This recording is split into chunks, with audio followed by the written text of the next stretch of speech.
My name is Dave Nave. Russell Ackoff brought new insights into managing the interactions between the parts of a company rather than managing the behavior of each part individually.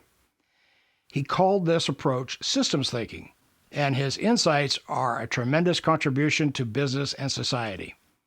On behalf of the Deming Cooperative, we are pleased to make these videos available to you for your continued learning. After that introduction, I can hardly wait to hear what I have to say. I feel a little like a pornographic movie that's just being shown to people who've engaged in sex. Nevertheless, I want to talk about a very fundamental change that's occurring, something that happens only 400 years ago.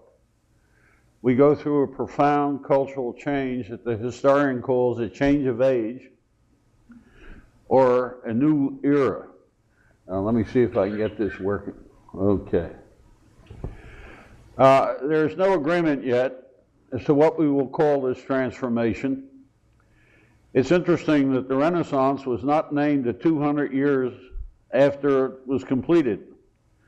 People during the Renaissance weren't going around saying, hey, we live in the Renaissance. They weren't aware of it because the change occurs slowly but fundamentally. And we're still in the early stages of a very fundamental transformation of our culture.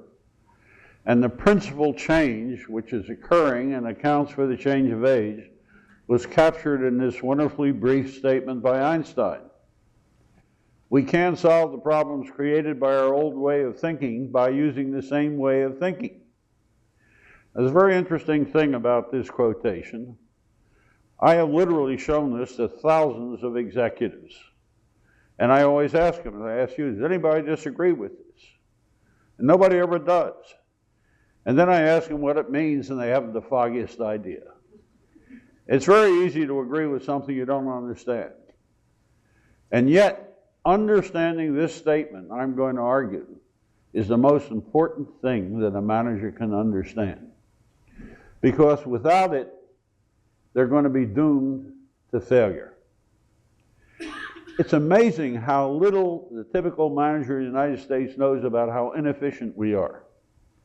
You know that it takes 23 new corporations in the United States every year to have one that will survive the first year? There are 22 failures for every success. The average life of an American corporation is only 11 and a half years. That 50% of the American corporations on the Fortune 500 list 25 years ago no longer exist. That the Dow Index, which consists of the stock price of the so-called blue chips, has only one of its original corporations on that list, General Electric. All the others have disappeared. I had a professor that understood that. He once asked the class, what was the proof of the superiority of the American economy? And all us smart students, we knew the answer, GNP per capita, consumption rate, standard of living, and so on. Kept saying, no, no, no, no. And finally we gave up and asked him. He said, there's no other economy in the world that could survive as much inefficiency as ours. And what a wonderful criterion it is. It's a very optimistic one. Because if we can be the best with 22 failures for every success and an 11-and-a-half-year average life of a corporation, think of what would happen if we reduce it to 15 failures for every success, or increase the average life of a corporation by a couple of years. And we can, by changing our way of thinking and understanding why it is necessary. And that's what I hope to show you today.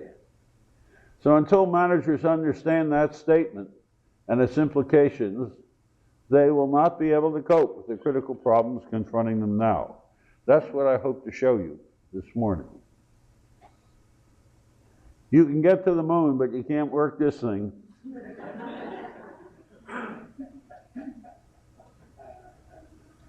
No, can I have the next one, please?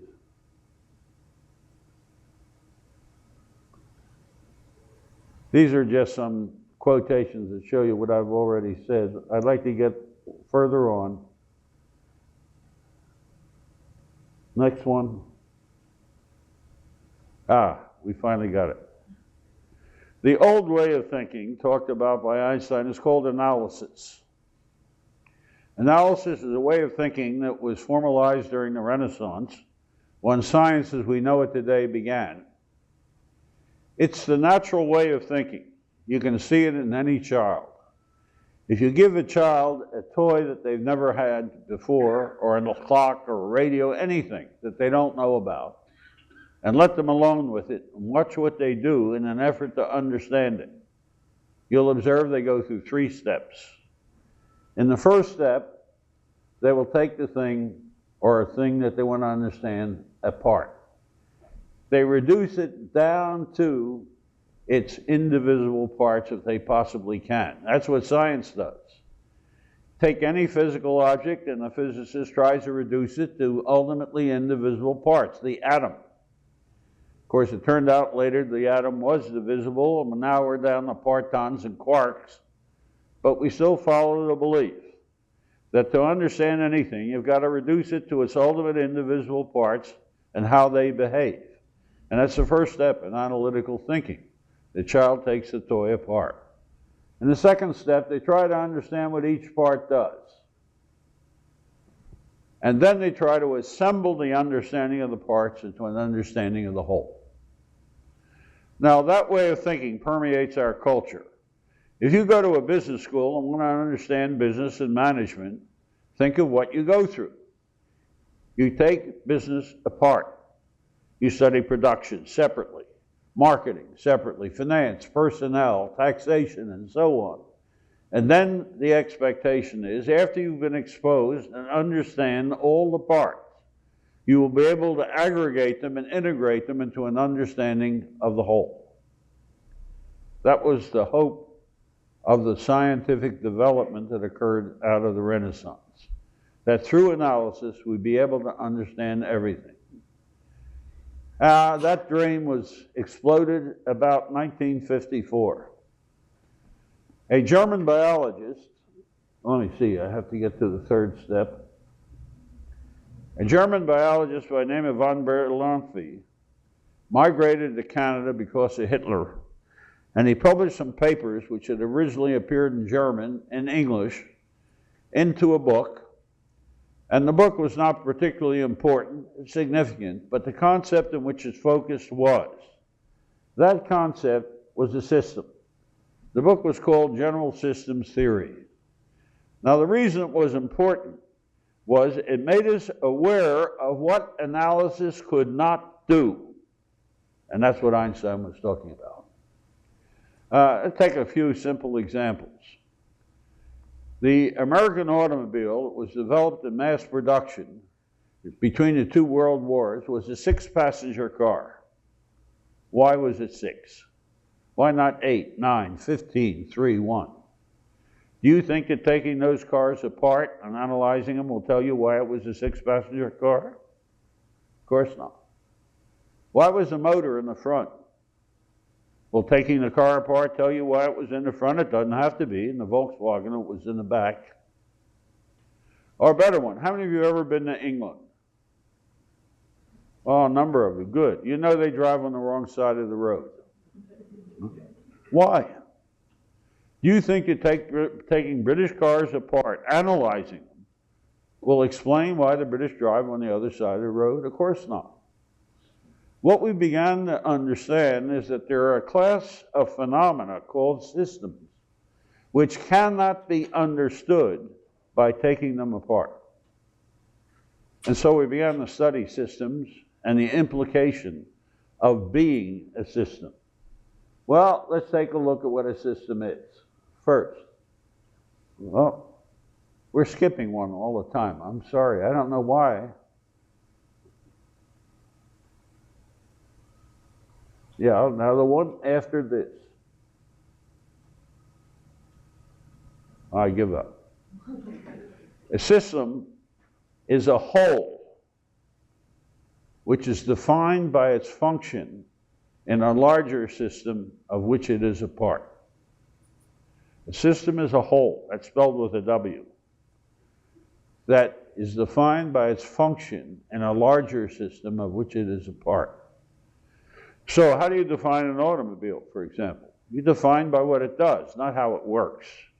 An automobile is an instrument for carrying people from one place to another under their control, in privacy, and on the land. So you describe its function. What's a computer? You describe what it does. It's a logical manipulator of symbols. Okay. What's a person? You define a person by what the meaning of life is, what they do, not how they work. How they work does not provide explanations. Explanations come from the answer to questions that begin with the word why. And what we came to understand is that you cannot understand the system by analyzing it. And the reasons are the properties which its parts must have. In order to perform its defining function, a system must have at least two essential parts. And the essential parts are the parts without which it can't perform its defining function. So a motor is essential for an automobile. Without a motor, it can't run. Fuel pump is essential. The battery is essential. The windshield wiper isn't. The cigarette tray isn't. The rug on the floor isn't. You have certain essential parts. Your heart, your lungs, your brain, you can't live without them. But you don't need your fingers. You don't need your arm. In fact, you can live without both arms and both legs. They're not necessary. But you can't live without a brain.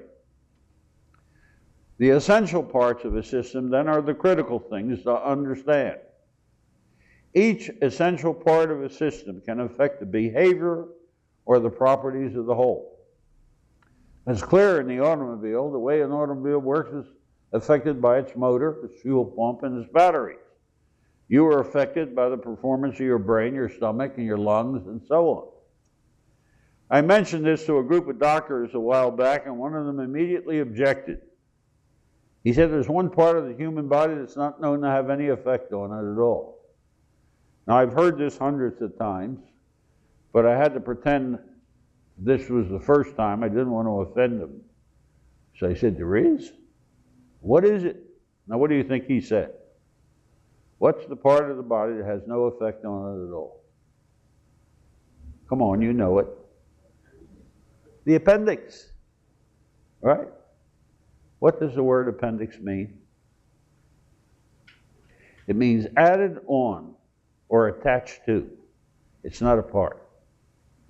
You see, the interesting thing is, if they ever find a use for the appendix, they'll have to change its name.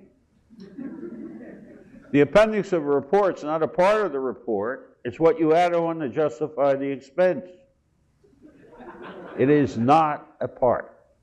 Every part of a system can affect its behavior or its properties. But the way it does it always depends on what at least one other part is doing. No essential part of a system has an independent effect on the whole. So the way a heart affects you depends on the lungs, because the heart requires oxygen and the lungs provide the oxygen. If the lungs stop operating, the heart won't operate. But they both depend on the brain for signals, but the brain requires oxygen also, so that the essential parts of a system form a connected set. The fuel pump of an automobile and the battery are connected, maybe not directly, but between any two essential parts of a system, there's always a path, because no essential part has an independent effect on the whole. And if we take the parts and group them together and form what are called subsystems, they have the same properties. No subsystem, group of parts, has an independent effect on the whole. They always depend on some other subsystem. In the human body, you've got the metabolic subsystem, the nervous subsystem, the motor subsystem, and so on, and they all interact. In the automobile, you've got the drivetrain, the braking system, you've got the electrical system, and they all interact. And so, therefore, the critical thing that happens is that we learn that a system is a whole which cannot be divided into independent parts. Now, why is that so damn important?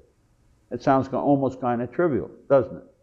Until you begin to look at the implications of that simple statement. What it means is that if you take a system apart, it loses all of its essential properties. If I brought an automobile in this room, this is big enough to take one, and took it apart, but kept every part in this room, I don't have an automobile. I've got the parts of an automobile. Because the system is the product of the interactions of the parts and not the sum of the parts. And therefore, when you take a system apart, it loses all of its essential properties. And the critical point is, and so do its parts. You see, if I take a car apart, I've got the motor as a separate entity sitting here on the floor. The car can't move without the motor. The motor moves the automobile. But when I take it out of the automobile, it can't move a damn thing, not even itself. It just sits there. You can't think without a brain. But a surgeon removes the brain from your head and puts it on a table. It doesn't sit there and think. It doesn't do a damn thing.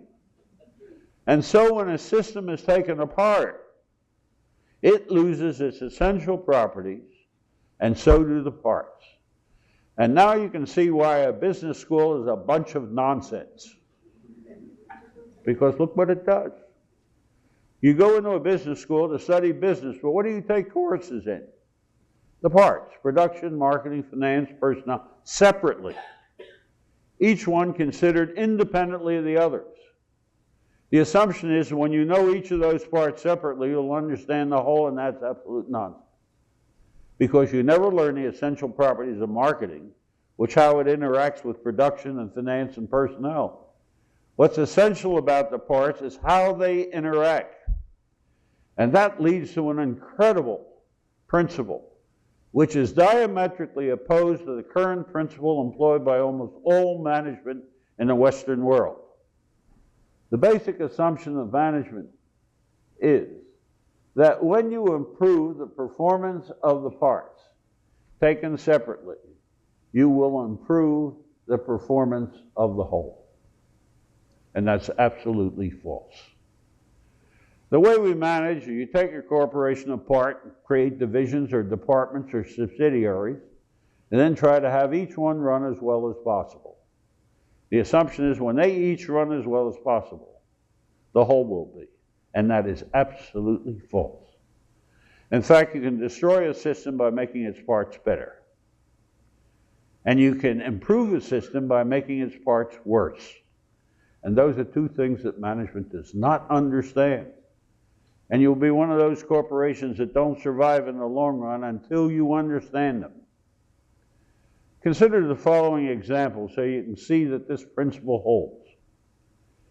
According to the ultimate source of all knowledge, the New York Times, there are 457 different automobiles in the United States.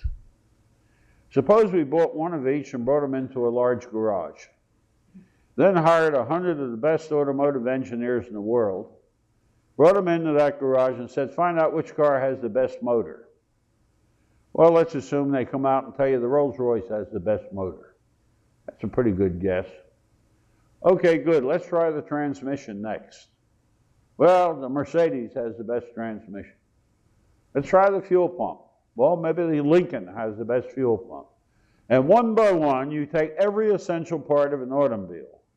They run tests on the 457 cars and tell you which one is the best. So now I have a list of all the essential parts of an automobile and which is the best one available. You got the picture? Now tell them to remove those parts from those cars and put them together into the best possible automobile. Because now, for the first time, we're going to have a car that consists only of the best available parts. Do we get the best automobile? Of course not. In fact, do you get an automobile? No. Why? Because the parts don't fit together. It's how they work together, how they interact, that determines the performance of a system, not how the parts act separately. Take the weakest car in the United States, which used to be the Hyundai. It's underpowered. Well, that's easy to fix. Why don't we take a Rolls-Royce motor and put it in a Hyundai? Will you get a better car? You get a better motor, but you get a better car? Of course not. It won't work because the other parts are not designed to work with a Rolls-Royce motor. You see, there's only one profession that understands this characteristic of a system, how the parts interact, and that's architecture. And the reason they understand it is that they do it unconsciously. I used to be an architect. That's where I started until I was saved. And shortly after I graduated and started working in an architect's office, a lovely young family came in and told me that they had bought a lot out in the country, which I went out to see. It was a beautiful 3-acre lot on the side of a hill, heavily wooded, with a ravine and a stream running through it. Boy, it was idyllic. They said, we want to build a house there that looks like it grew out of the ground. So we want it to be built of wood. On the upper floor, which we will enter from the higher part of the hill, we want a living room, dining room, and kitchen as one large room with a big fireplace. Then we want 3 bedrooms, one for each of the 3 kids, with their own bath. We want a master bedroom with our bath, and a utility room for the laundry. Down below, on the lower level, which we can walk out of to the lower level of the hill, we want a large playroom or party room, a study for the master of the house that can double as a guest room with its own bath, a utility room for the furnace and air conditioner, a 2-car garage with a do-it-yourself workshop at the back end. We want it to be contemporary architecture, and they told me how much they wanted to spend. After I had all this information, I told them to go away, come back in a week, and I'd have something to show them. Now, you ever watch what an architect does? Because he does something incredible. He does not draw a picture of the rooms and say, how do I put them together into a house? The first thing he draws is the house without any parts. He gets a concept of the whole without parts. Then he puts the rooms into the house. So the rooms are designed to fit the whole. The whole is not a consequence of fitting the parts together. And that has certain consequences. When he's done doing that, he looks at the bedroom, he says, it's a lousy bedroom. It's too long and narrow, and it doesn't have cross ventilation, so I'm going to have to change that bedroom. And now he employs a system principle which a manager almost never uses. The criterion for changing the room is not how much better the room is, but how much better the house is. And he will even make a room worse to make the house better. When did you ever hear a manager tell a division manager, a subordinate, next year we don't want you to perform as well, it will help the corporation?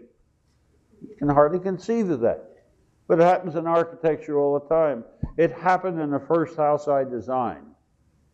When the design was completed, contracts were let, but construction had not begun. The housewife called me one day. She said, Russ, I can't wait till that house is built and we can move in. I'd love it. But there's one aspect of it that worries me. The party and playroom is in the lower level, the kitchen is up above. So when there's a party or the kids are playing, I'm going to be running up and down the stairs all the time. Can't we put a dumbwaiter in so I can pass food and drinks up and down without climbing the steps? Now you all know what a dumbwaiter is.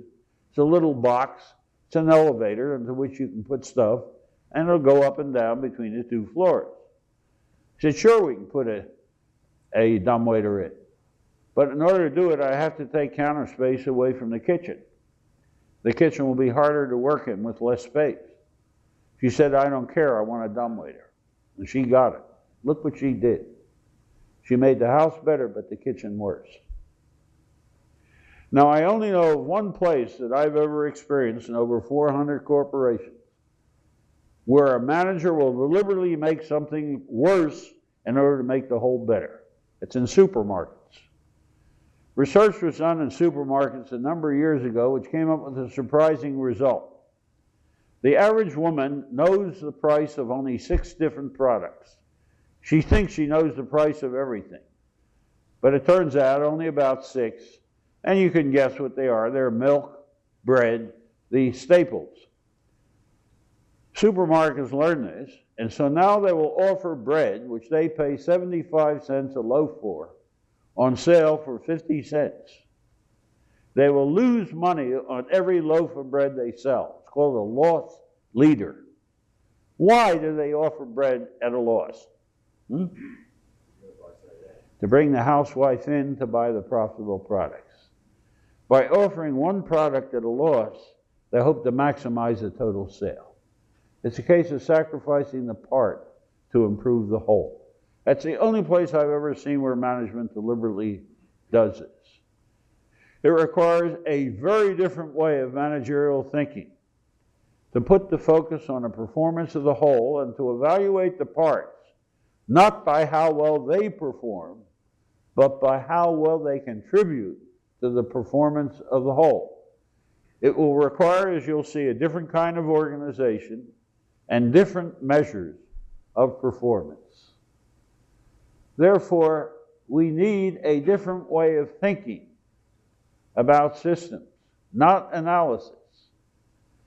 Let's take the British driving on the left instead of the right side of the road. You know why they do that? It's a fascinating story. You see, during the medieval period, when the United States didn't exist, as we know it today, except for Indians, the principal form of transportation was the horse. How many of you have ever ridden a horse? Good. What side do you mount a horse from? Left. You always mount a horse from the left. So now imagine a road, and you're leading a horse that you want to get on. But you want to stand on the road where you are away from the traffic. Which side of the road will you hold the horse to mount on? You want the horse to be between you and the traffic, right? And if you're mounting from the left, you will stand on the left side of the road. When you mount the horse, you then travel on the left of the road. And so the British wound up driving on the left because they used horses. The carts followed the horses. Now the interesting thing is that when the British came over to this country, the Pilgrims, they rode on the left in carts because that's what they had done in Britain. The brake of the cart was outside on the right-hand side, and you pulled it back and put a shoe against the wheel so the cart wouldn't move when you stopped. It was on the right because right hands were developed, but not left hands.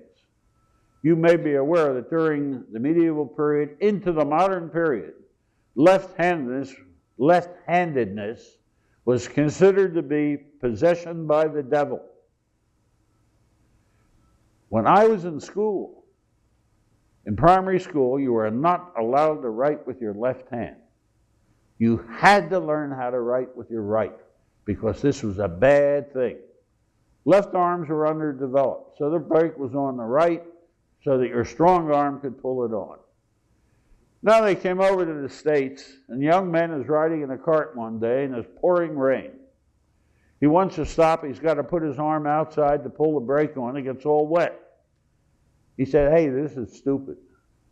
I'm going to move the brake into the cart so I can keep my arm dry when I put it on." But now he had to put the brake on with his left arm, which was not strong enough for a hard brake. He said, "I'll take care of that by moving the driver to the other side of the cart. So now he can use his right arm to put the brake on, which is in the middle of the cart." But now he had a new problem.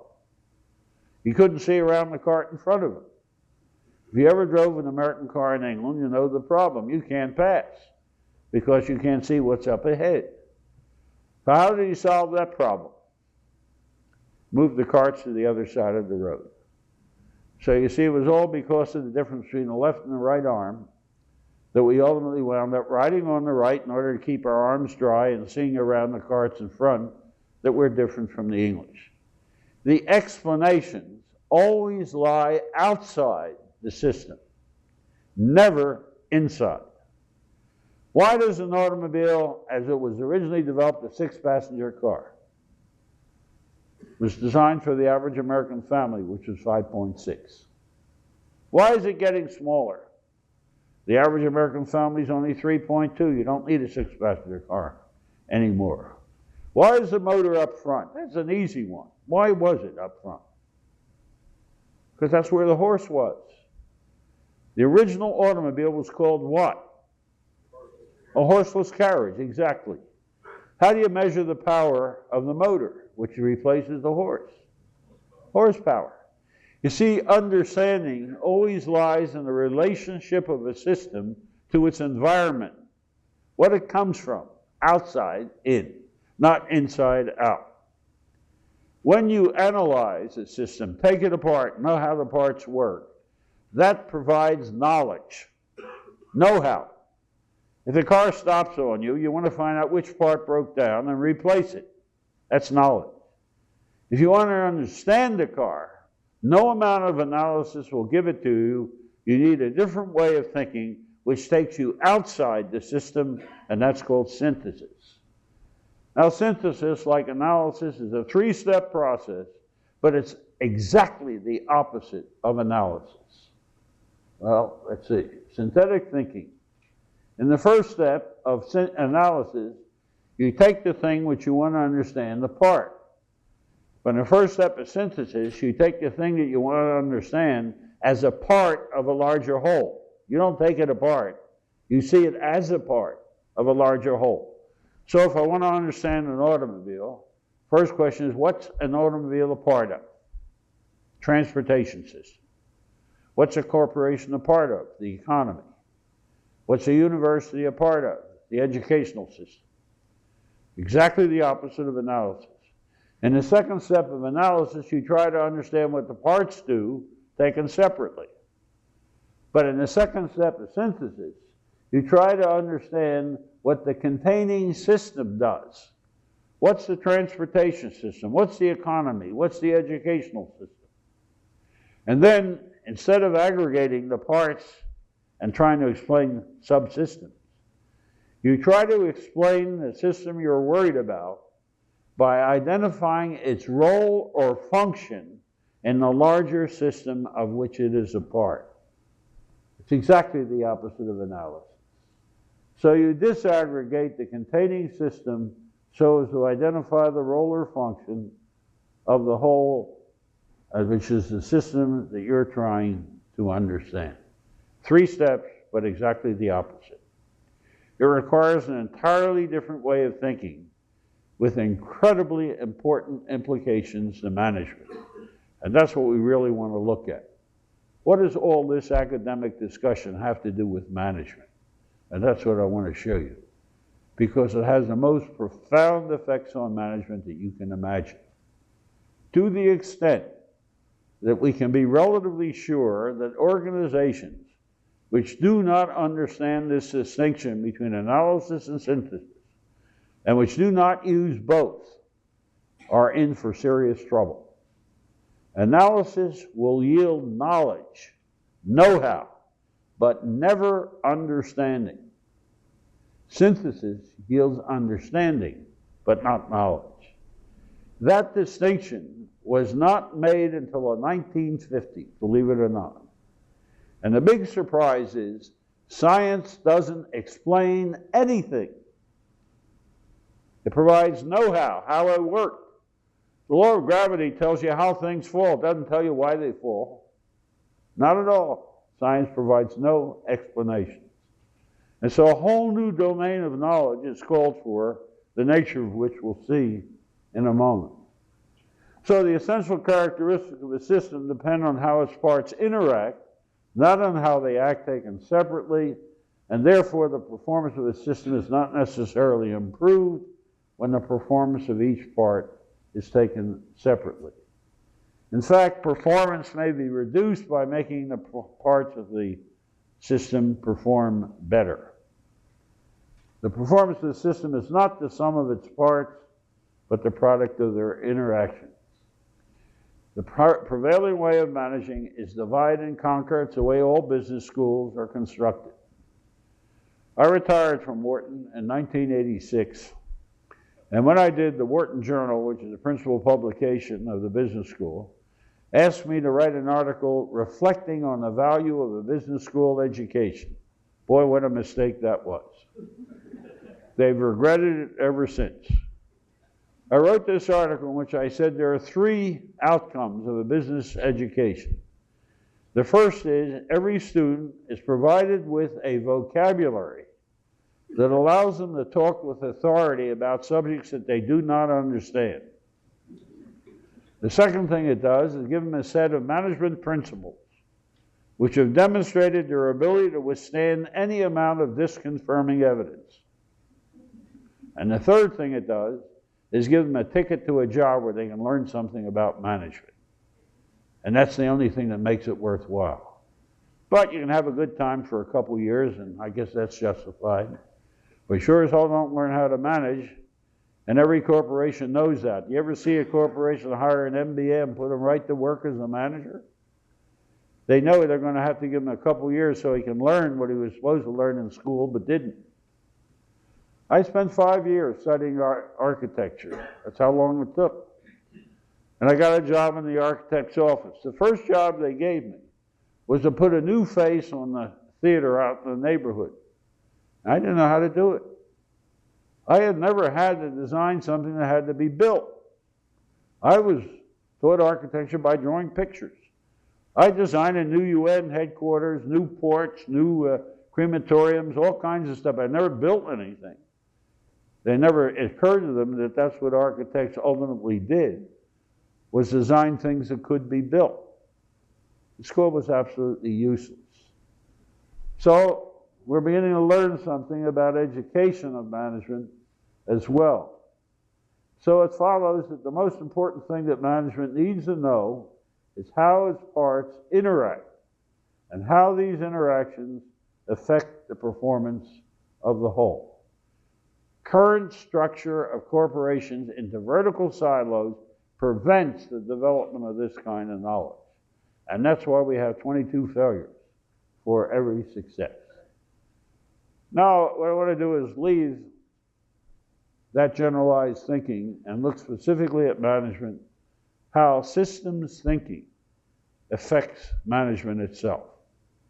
First, let me see, with your help, if you have any questions about what I've said up to this point, or argument. I dare you.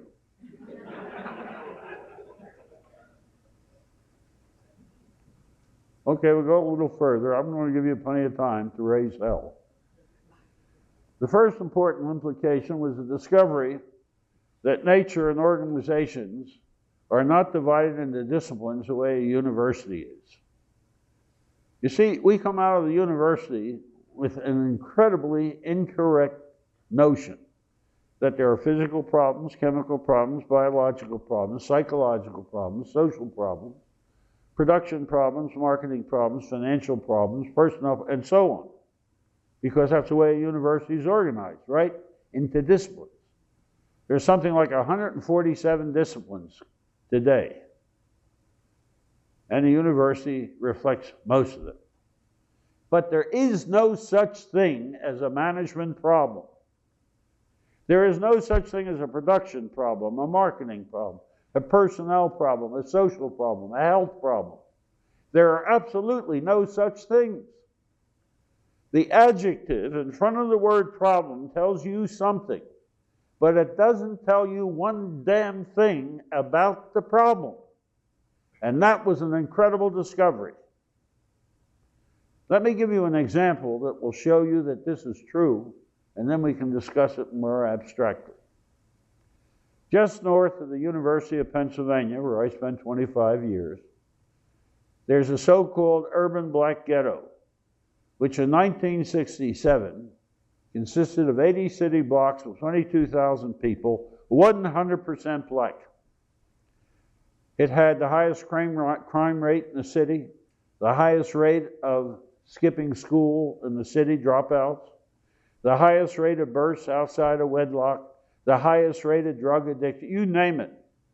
And so in the press of Philadelphia, this area, which was technically called Mantua, was referred to as the bottom. Now in 67, a young man who had been a gang leader, Herman Rice, had recently married, and his wife almost got killed in the crossfire of a gang war. He said something's got to be done. So he organized a small group of ex-gang leaders. These are people in their early 20s. And he called it the Young Great Society. And they undertook a self-development program for their neighborhood. What happened after 67 is a long story and an incredible one. I don't have time to go into it. I can tell you this much, that there are 62 cities in the United States which currently use the process which Herman Rice developed in Mantua.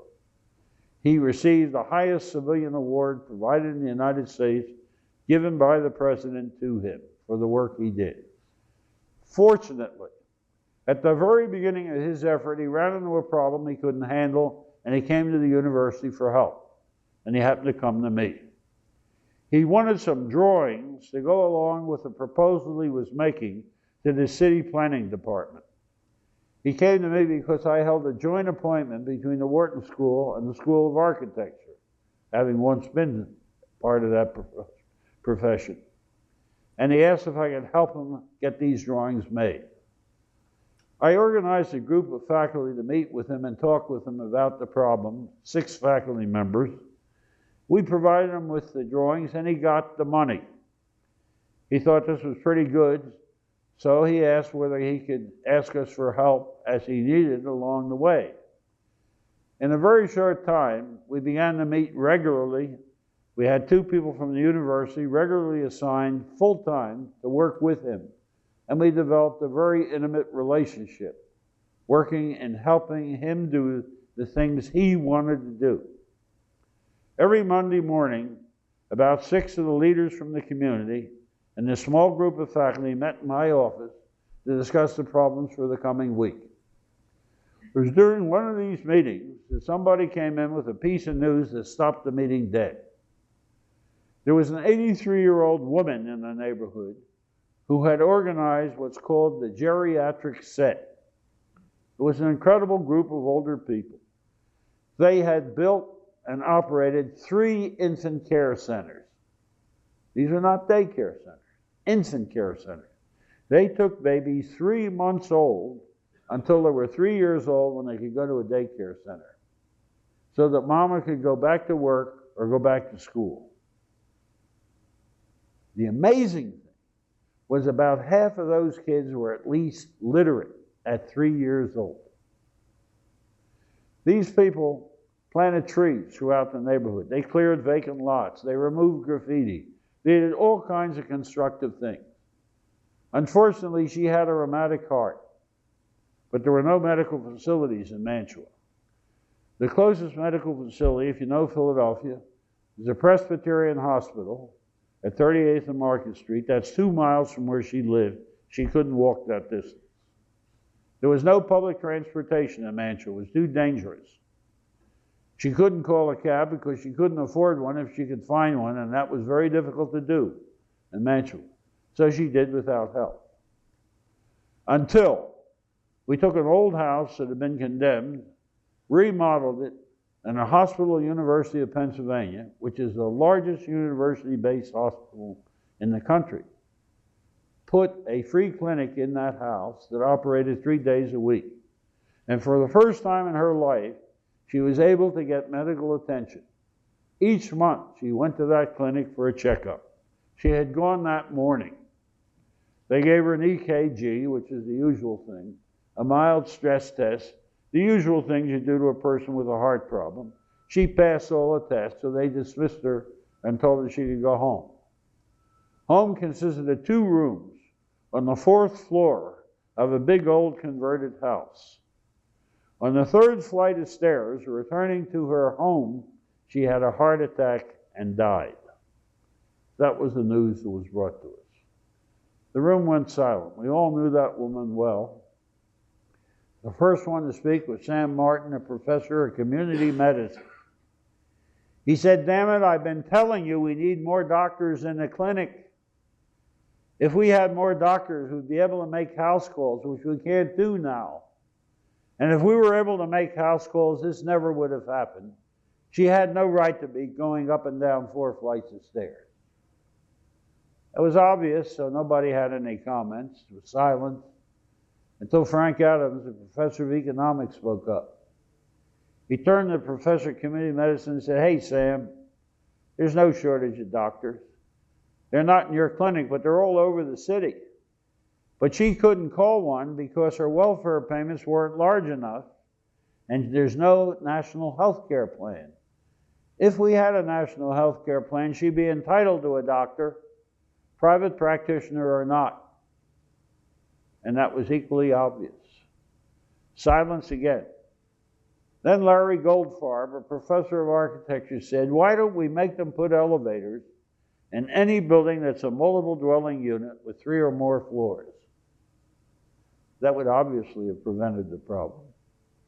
And finally, the only woman present, a professor of social work, shook her head. She said, "My God, none of you know a damn thing about that woman, do you?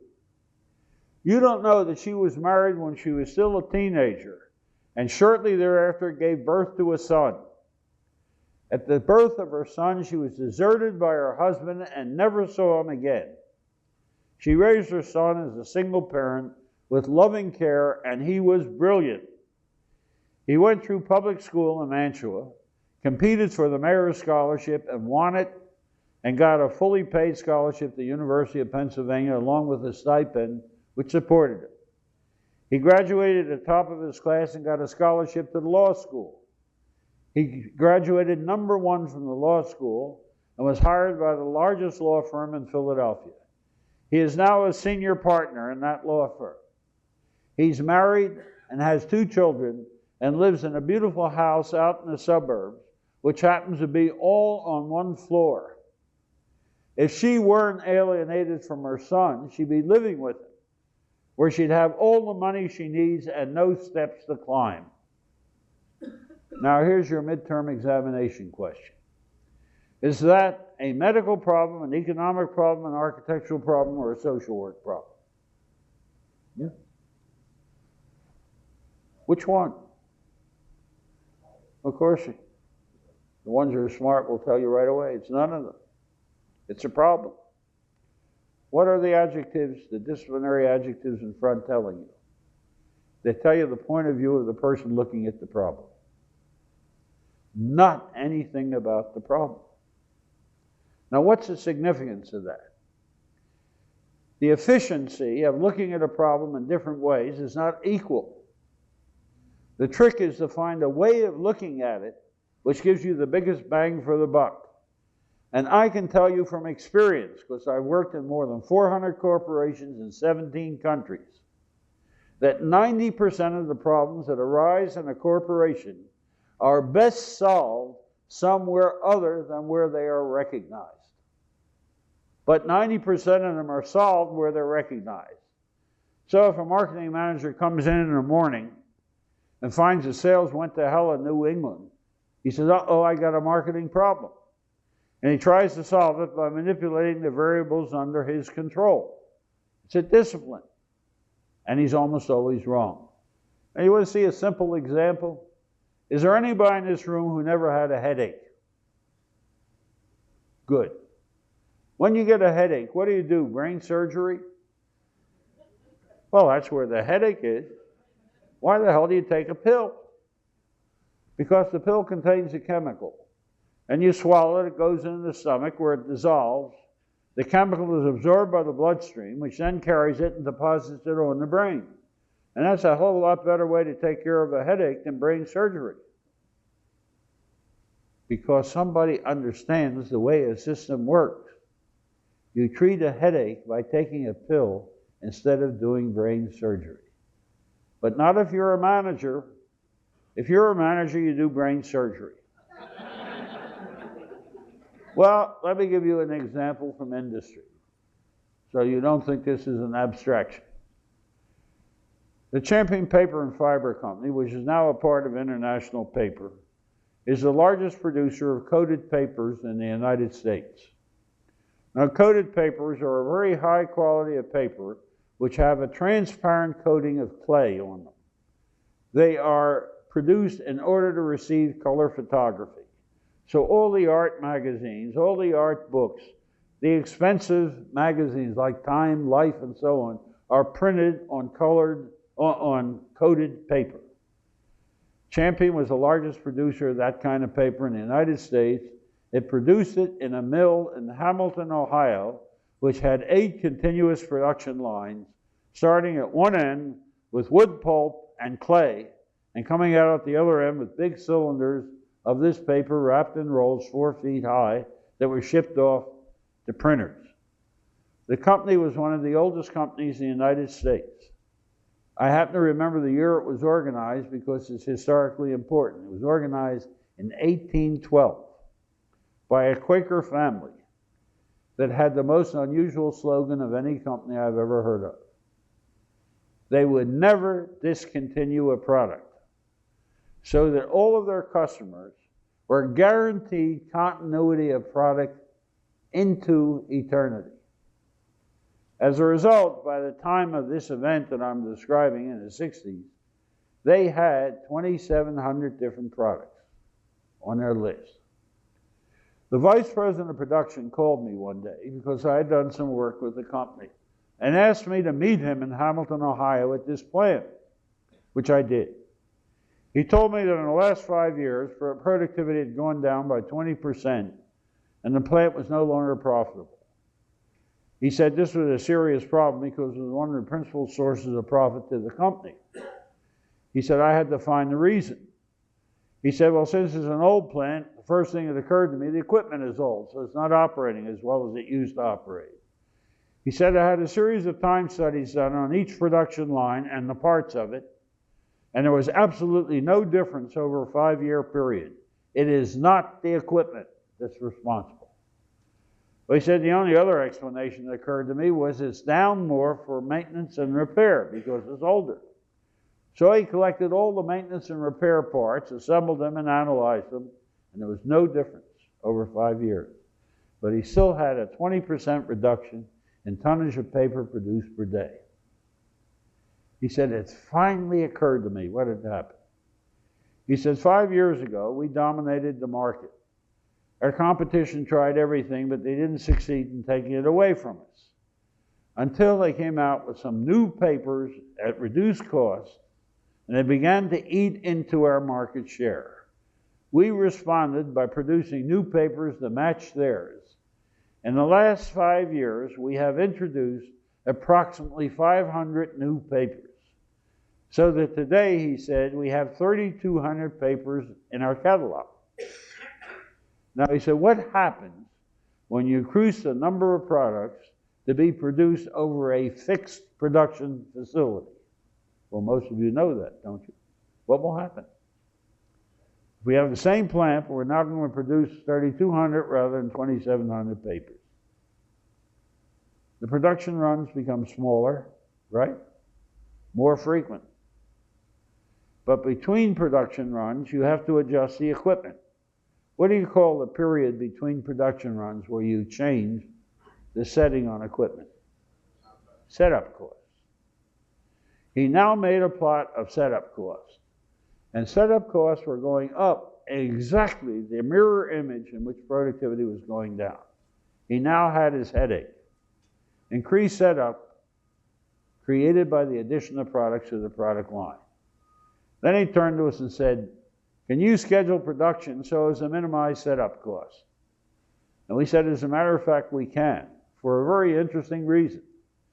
That's a classical problem in network theory, which had not been solved until about a month earlier. The Rand Corporation offered a $10,000 prize for the first solution to that problem, and it appeared just about a month earlier by a professor at MIT. So here was a chance to use it. We explained all that to him. We said, however, we can't guarantee you a big saving. He said, why not? We said, because it depends also on your forecast. You see, if we produce very efficiently for a bad forecast, you're not going to save money. But if you have a good forecast and produce efficiently, you can save a lot of money. He said, well, how can I find out? We said, well, what you ought to do is run a simulation of the plant on a computer for the last 5 years. We know exactly what you sold. We'll assume a perfect forecast. We'll use the new scheduling method, and we can estimate how much you would have saved over 5 years if you had a perfect schedule and the new scheduling method. If it's big, then it's worth going after. If the difference is small, then forget about it. He said, that's a good idea. Go ahead and do it. So we did. It took a little less than a month to do the thing, and we found out the difference was large enough to go after. But we also made an incredible discovery to us, but he knew this. 8% of the products accounted for 100% of the profit of the corporation because of the old aged products. Those 8% that accounted for 100% of the profit accounted for 90% of the production. So we came back to the manager and said, look, we know you told us to look at the scheduling problem, but do you realize the problem exists because you added products to the product line? Most of them are unprofitable. Why don't you just reduce the product line? You can get a bigger saving than you can by changing scheduling. He blew his top. Damn it, he said, I knew you were going to come out with something stupid like that. We said, why is it stupid? He said, that's marketing's responsibility. That's not mine. We said, that's fine. We work with marketing. We'll go talk to them. No, you won't, he said. Well, we don't understand. Why won't you let us talk to marketing? He said, if you go talk to those bastards and they think that they have now solved the marketing problem, they'll think that this gives them a right to come in here and tell me how to run these plants, and I don't want them around here. You keep away from them, he said. Now, I'm sure you recognize this kind of thing. We argued, but it didn't do any good. So we went back to scheduling. We cheated. We got the computing department of the company to run off a list of 3,200 products from the most profitable to the least. For each one, how much was made each year, how much was sold, to whom, and what quantities. This was an old IBM 700 series computer, so we got, you remember those big accordions? That's what we got, one of these accordion sheets of paper. Then we started at the bottom of the list with the least profitable product and worked our way up and asked the following question. How many products will we have to drop from the product line to get the same saving we would get with perfect scheduling and a perfect forecast, which we'll never get? And the answer amazes. It was 4% of the product line. That's less than the number of products that were added in the last 5 years. So we went back to the production manager and said, look, we know you told us not to do this, but are you aware of the fact that you only have to drop 4% of the products to get a bigger saving than you can possibly get by scheduling? He blew his top again. We argued with him. And finally, we made a proposition to him. We said, look, if you let us go talk to marketing, we will explain that we're there against your will and why. And if, despite that, they come in and try to tell you how to run production, we will complete the study at no cost to you. He stopped. He said, put that on paper. We wrote the most peculiar letter of agreement you've ever seen. But he let us go to see marketing. So I met with the vice president of marketing in New York at their headquarters, went through this explanation I've just given you, and he sat there going like this until I got to the end. I said, now what we'd like to do is drop at least the bottom 4% of the product line. He said, you can't do it. He said, why not? You've agreed with everything we said. And he went like this. He said, Russ, I'm going to teach you a lesson. And boy, he did. I learned more about marketing in the next 5 minutes than you can in any course in any business school. He said, what product is at the bottom of your list? I opened up my file. I said, product 891J64. No. He said, I don't want to know the number. What kind of product is it? I said, I don't know. What difference does it make? Oh boy, he said, you're going to be hard to educate. Let me start over. Who bought that product? I checked my thing. I said, last year you made one sale to one customer, 94K53. No. He said, I didn't ask you the number. Who bought the product? I said, look, I don't know, and I don't have to be a genius to know it doesn't matter. Because this is what I know. You sold 2 pounds of that paper last year to somebody. The smallest quantity you can produce is 2,000 pounds. Do you know how many years of inventory that is?